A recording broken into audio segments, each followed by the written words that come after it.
Est-ce que ça continue l'opération de l'OTAN en Libye, que vous dénonciez justement Toute l'intervention de la France au Mali est complètement hypocrite parce que, premièrement, on dit qu'on va se battre contre les terroristes islamistes. Mais ce sont les terroristes islamistes que la France et ses amis viennent d'armer en Libye et de fournir plein d'armées. Et tout le monde a dit, une fois qu'ils auront contrôlé la Libye, ça va servir de base pour aller faire la même chose au Mali, au Niger, dans toute cette région, et ça se passe.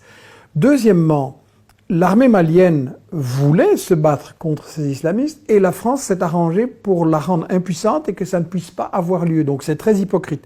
Et troisièmement, tous les témoignages maintenant disent que au début, une partie de la population a pensé que l'armée française pouvait amener du bien. Maintenant, ils sont très déçus.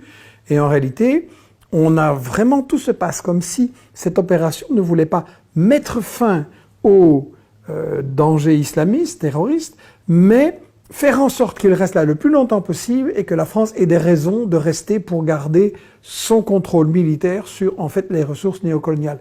Il y a de l'or, il y a des diamants, il y a de l'uranium, il y a du pétrole. Donc c'est pour ça que Macron est là.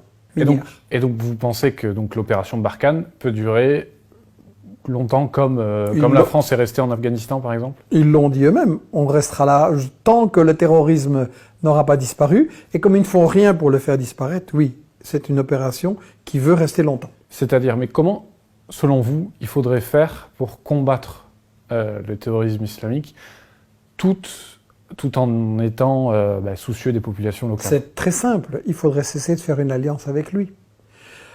Écoutez, tout le monde sait très bien qui finance et qui organise le terrorisme islamiste. C'est les Saouds, c'est le Qatar.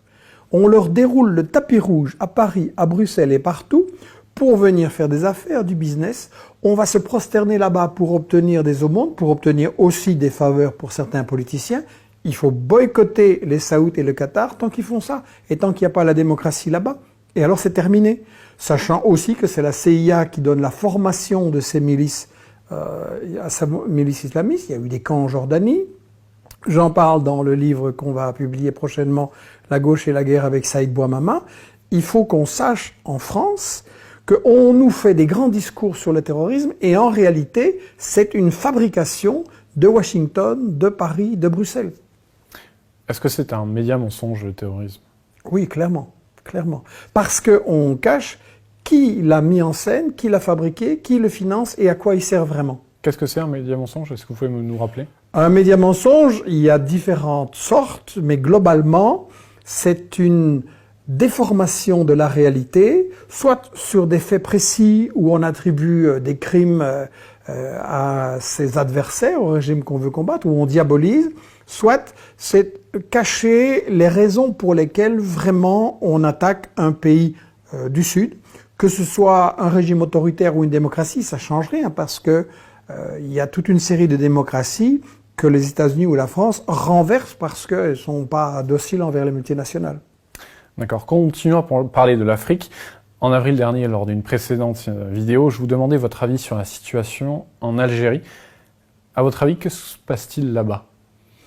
Il se passe deux choses mêlées et qu'il faudrait essayer de distinguer. Un, une révolte populaire totalement légitime sur un pouvoir corrompu qui s'est rempli les poches et qui ne fonctionnait pas de façon très démocratique. Ça, c'est très bien. Un deuxième phénomène, c'est que les États-Unis, la France, Israël, les Saouds essayent, comme d'habitude dans ce qu'on a appelé les révolutions colorées, de